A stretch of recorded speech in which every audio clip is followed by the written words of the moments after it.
right, so let's begin with some potentially encouraging news for mortgage holders.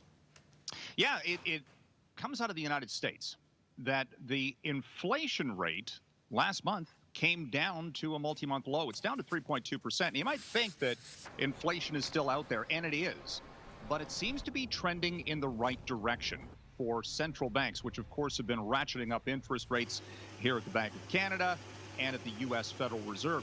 And because inflation is on the right trajectory and the economy seems to be hanging in there, there's a lot of discussion that central banks don't need to do any more when it comes to raising interest rates to fight inflation. So that ostensibly puts a peak on mortgage rates. And in fact, today we saw a huge market reaction from all of this.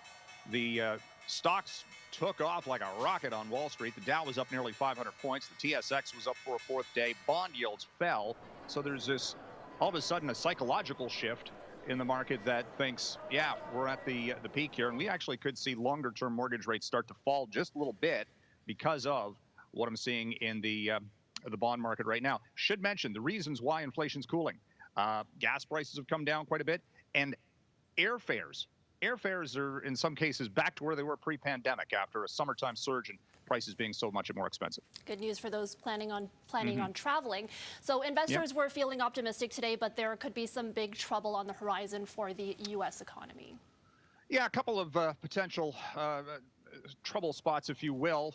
First off, the APEC summit is taking place this week in San Francisco, and U.S. President Joe Biden and President Xi of China will be meeting to talk trade. And this has been a big issue between these two superpowers, which has really dented some companies' business and the ability to do trade between the two countries. Boeing is at the top of that list.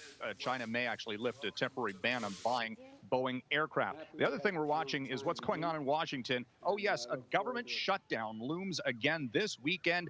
It seems like every month the U.S. government can't seem to get a deal done to raise its borrowing limits for any length of time. They're talking about it. Got to get a deal done by Friday. All right, finally, Canadian consumers are keeping a close eye on the bottom line, particularly when it comes to non-essential spending this coming, as the holiday season is just around the corner. Yeah, indeed. And the earnings report in from Home Depot today indicated that because borrowing costs have gone up and consumers, and more so here in Canada maybe than in the United States, they're kind of rethinking the idea, do I want to spend a big amount of dollars on a home renovation project? Or, more to the point, people haven't been moving. The real estate market is stagnant. So you're not going into a new home and renovating and doing all these big projects before you move.